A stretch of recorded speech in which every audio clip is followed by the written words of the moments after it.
നമസ്കാരം, മലയാളി വാർത്തയിലേക്ക് സ്വാഗതം. ഇപ്പോൾ ഉപ്പ് തൊട്ട് കർപ്പൂരം വരെയുള്ള സാധനങ്ങൾ വീടുകളിൽ കൊണ്ടുവന്ന കച്ചവടം നടത്തുന്നവരുണ്ട്. ചിലതെല്ലാം നല്ലതായിരിക്കും, പക്ഷേ പലതും മോശമായിരിക്കും. ഇത്തരം കച്ചവടങ്ങളിൽ തട്ടിപ്പുകൾ ഒരുപാടാണ് എന്നുള്ളതാണ് പ്രധാന കാര്യം. സാധനങ്ങൾ വാങ്ങിച്ച് കയ്യിലെ കാശുപോയ അബു ഹമ്മൂദ് ഷാബിൽ എന്ന് പറയുന്ന ആൾ ഇപ്പോൾ പങ്കുവച്ചിരിക്കുന്നത് നമുക്കെല്ലാം ഉള്ള ഒരു ഗുണപാഠമാണ്. ഗ്രാമങ്ങളിലും ചെറു ടൗണുകളിലും രാവിലെ റോഡിൽ തിരക്കാവുന്നതിന് മുൻപ് ഇറങ്ങുന്നവർ കണ്ടിട്ടുള്ള പതിവ് കാഴ്ചയുണ്ട്. മുകളിൽ മെത്തയും കെട്ടിവെച്ച് പായുന്ന ഒരു ഓംനി വാൻ അല്ലെങ്കിൽ ഒരു ചെറുകാർ.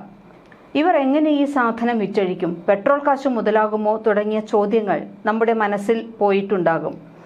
ഇനി എനിക്കുണ്ടായ ഒരു അനുഭവമാണ് വിവരിക്കുന്നത് എന്നാണ് അബു ഹമ്മൂദ് പറയുന്നത്. ഇത്തരം ആളുകളിൽ നിന്ന് മെത്ത വാങ്ങിച്ച് പറ്റിക്കപ്പെട്ട ഒരാളാണ് ഞാനും എന്ന് അദ്ദേഹം പറയുന്നു. ഇവർ എൻ്റെ അടുത്ത് പയറ്റിയ കച്ചവട രീതി ഇനി പറയും വിധമാണ്.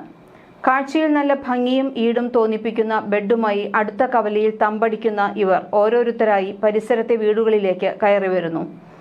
ഇതിൽ പ്രമുഖ കമ്പനികളുടെ ഡ്യൂപ്ലിക്കേറ്റ് മെത്തയും കാണാം. ആദ്യം നമ്മോടിവർ ഒരു വില പറയും. വില കുറയുമോ എന്ന് ചോദിച്ചാൽ 6 മാസത്തെ ഇൻസ്റ്റാൾമെന്റ് സ്കീമിൽ തരാമെന്ന് പറയുന്നു.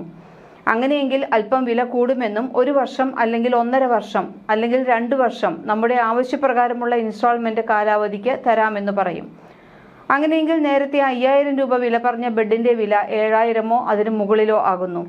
പക്ഷേ പകുതി പണം, ഉദാഹരണത്തിന് 3500 രൂപ അഡ്വാൻസായി കൊടുക്കണം.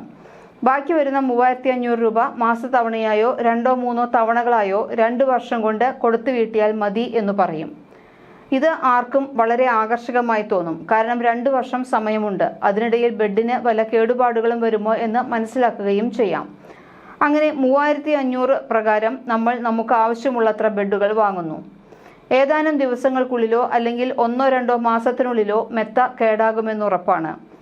അടുത്ത തവണ പണം പിരിക്കാൻ വരുന്നവനെയും കാത്ത് നമ്മളിരിക്കുന്നു. പക്ഷേ അവന്മാരെ പിന്നെ ആ വഴിക്ക് കാണുകയേയില്ല. അവർ തന്ന വിസിറ്റിംഗ് കാർഡിലെ നമ്പറിൽ വിളിച്ചാൽ ഒരിക്കലും ആളെ കിട്ടുകയുമില്ല. വെറും 500 രൂപയിൽ കുറവ് ചെലവ് വരുന്ന വസ്തുവാണ് നമുക്ക് 3500 രൂപയ്ക്ക് തന്നിരിക്കുന്നത് എന്ന സത്യം അപ്പോഴാണ് നാം മനസ്സിലാക്കുക. അതുപോലെ തന്നെയാണ് ഇദ്ദേഹവും വഞ്ചിക്കപ്പെട്ടത്. മാന്യമായി ഈ ജോലി ചെയ്യുന്ന ന്യൂനപക്ഷവും ഉണ്ടാകാം എന്ന് അദ്ദേഹം പറയുന്നുമുണ്ട്. തമിഴ്നാട്, കർണാടക, മഹാരാഷ്ട്ര സംസ്ഥാനങ്ങളിലെ ഫാക്ടറികളിൽ നിന്നും പുറംതള്ളുന്ന പാഴ്വസ്തുക്കൾ കൊണ്ട് നിർമ്മിക്കുന്നതാണ് ഈ ബെഡ്. പാലക്കാട്, കോഴിക്കോട് ജില്ലകളടക്കം കേരളത്തിലെ പല ജില്ലകളിലെയും ഉൾഗ്രാമങ്ങളിൽ ഇത്തരം നിർമ്മാണ യൂണിറ്റുകൾ രഹസ്യമായി പ്രവർത്തിക്കുന്നതായി അറിയാം.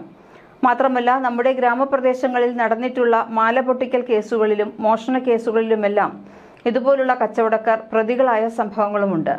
മെത്തക്കച്ചവടം എന്ന വ്യാജേന ഉൾപ്രദേശങ്ങളിലെ വീടുകളിലെ അവസ്ഥയും മോഷണമോ പിടിച്ചുപറിയോ നടത്തി രക്ഷപ്പെടാനുള്ള ഊടുവഴികളും നിരീക്ഷിച്ചതിനു ശേഷം വീട്ടിൽ ആളില്ലാത്ത സമയത്തോ രാത്രിയിലോ വീടുകയറി മോഷണം നടത്തുന്ന മാഫിയകളും ഈ കൂട്ടത്തിലുണ്ട് എന്ന് പറയാതെ വയ്യ. അതുകൊണ്ട് സൂക്ഷിക്കുക. വീടാന്തരം നടന്ന് ഇതുപോലുള്ള കച്ചവടം നടത്തുന്നവരെ കഴിവതും അകറ്റി നിർത്തുന്നതാണ് ഉചിതം. അപ്പോഴും പറയുന്നു, ഈ പറഞ്ഞതിനർത്ഥം ഇങ്ങനെ കച്ചവടം നടത്തുന്ന എല്ലാവരും ഇത്തരക്കാരാണ് എന്നല്ല. പക്ഷേ ഇത്തരം ആൾക്കാർ കൂടി ഉള്ളതിനാൽ നമ്മൾക്ക് ശ്രദ്ധിച്ചേ മതിയാകൂ.